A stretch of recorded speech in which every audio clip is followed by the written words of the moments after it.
Hi, my name's Laura Purdie Salas, and I wrote the book, If You Want to Knit Some Mittens. And I'm going to share with you a few behind the scenes tidbits about it.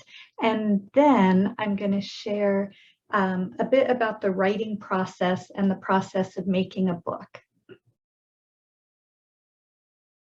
This is not actually a book that gives directions for knitting mittens. It's about the process of how we get wool from a sheep's coat and take it all the way through to get yarn that we knit with or do other things with.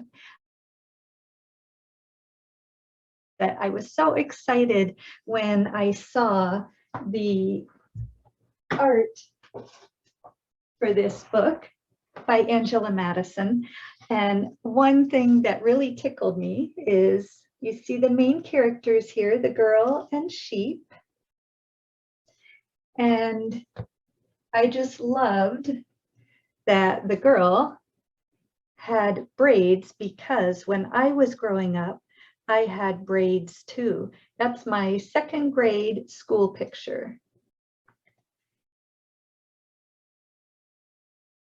That I am not a great knitter.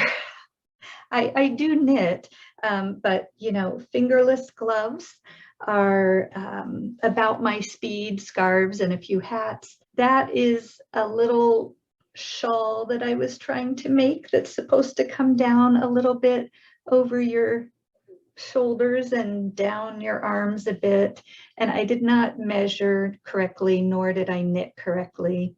I do love to knit, but I'm not that great at it. What really fascinates me is the fact that we have a sheep, then they get a haircut, and we have this dirty fleece that comes off of them, and then it gets cleaned and processed like the book shows, and then we have this lovely wispy clean fleece, and then eventually, you know, it turns into this beautiful wool yarn, which I think is just incredible.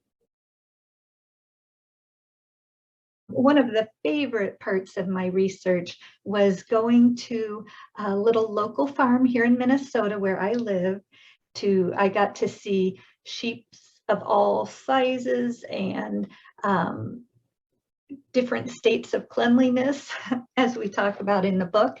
And the most fun of all, though, was getting to hold this little bottle lamb, a baby named Moochie, who had been rejected by its mother. So she was taking care of it. The farmer was taking care of it and bottle feeding it.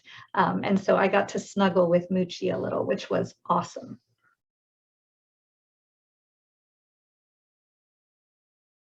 What I'd like to share is the ways in which creating a book is a lot like knitting mittens or creating any kind of artistic craft or art that you might make. Okay, they have a lot of things in common, even though the end product, even though what you're making is different, the process itself has some things in common. So one thing that they have in common is transformation. Okay, so in the case of mittens, you know, you start with that sheep's fleece, you start with the sheep really, and you end up with these beautiful mittens. What a transformation. And the same is true for a book. In 2014, I had the idea for this book, and I wrote down in my little file of picture book ideas, here's what I wrote. If you need mittens, funny NF stands for nonfiction, funny nonfiction approach, how to make mittens. Step 1, buy a sheep. It would be funny but true, it would have back matter and the basics of knitting. So that was the idea. And it was really going to be about all nonfiction. You know, it wasn't really going to be a story. It was going to be funny, but not so much a story. But it transformed, it changed over the course of its journey to becoming a book. And now it's as much of a friendship story as it is about the process of getting from a sheep to a pair of mittens.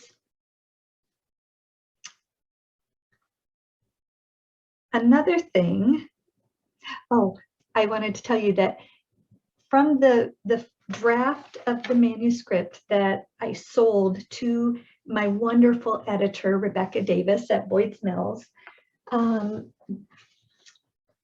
that first, not the first draft, but from that draft that she acquired, I think perhaps the lines, get a sheep, seriously.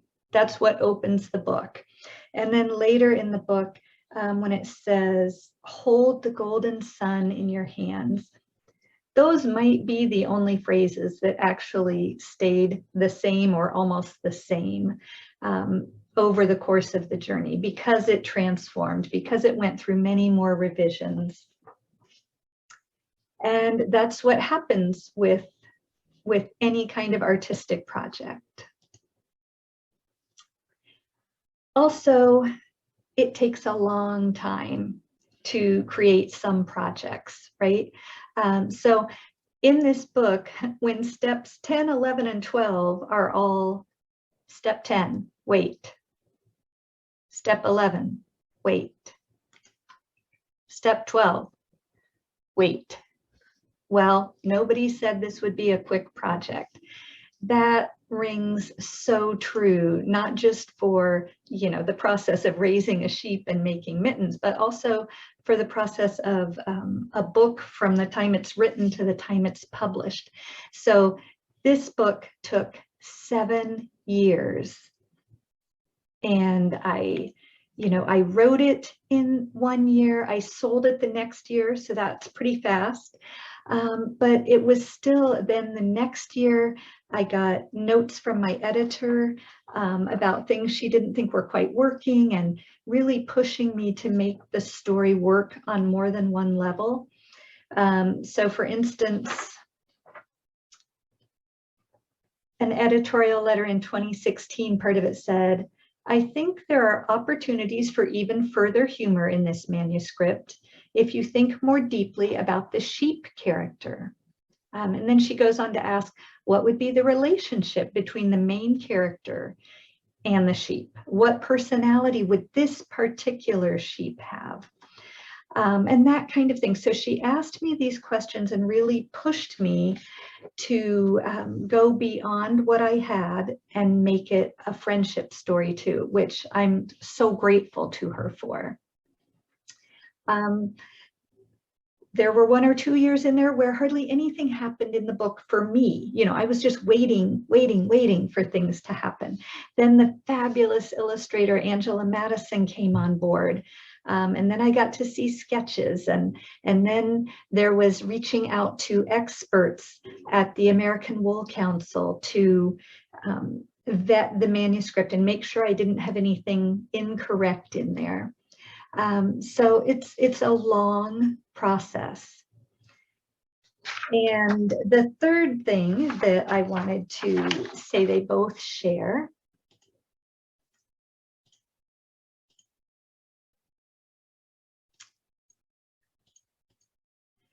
is that they are a collaboration. Making a book is a collaboration, and making any big art project is a collaboration.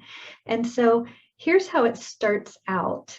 It's me with this idea. So I'm going to pretend this ball of yarn is the idea. And it's me kind of thinking that I'm just going to tug on this little piece of yarn, and I'm going to very neatly and quietly and all by myself create something beautiful from it. That's how it starts. But that's not really how it goes. The reality is that it's a big, messy tangle involving not just me and not just the idea, but a lot of other people too. So just like in the story, the girl, she wants to make mittens, but she needs other people, right? She needs the sheep farmer. She needs her dad, who helps her with the dyeing process. Most of all, she needs sheep. Sheep is crucial, of course. But so she can't do it all by herself. And in the same way, this book, you know, I had the idea and I wrote it, but without my editor, Rebecca Davis, the text would not be anywhere close to what it is really. And without Angela Madison coming in and doing her fabulous art that shows Sheep's personality and all the mischief that Sheep is getting up to along with some other farm animals, that totally makes the book. Without experts who read the manuscript and made sure I had my facts correct, without Kimberly who actually knitted mittens for me, without bookshops who help get the book into readers' hands.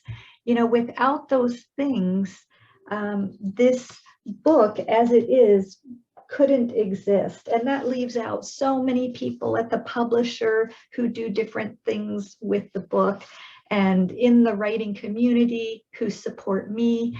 So that's leaving out a ton of people. But the point is, it's just a huge collaboration. It's a lot of people working to create something, because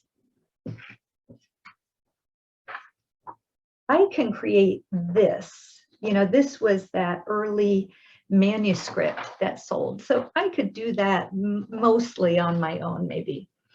But I couldn't do this on my own. This takes a whole bunch of people working together to make something beautiful. So those are the three ways that I think creating a book is a lot like creating a pair of mittens or any big artistic project. You have to have transformation or change. You have to have patience, and you have to have collaborators usually who help you out with different parts along the way. All right, I hope that is helpful to see a little behind the scenes look at if you want to knit some mittens, and happy knitting or happy writing or happy creating things, whatever those things might be. Thanks.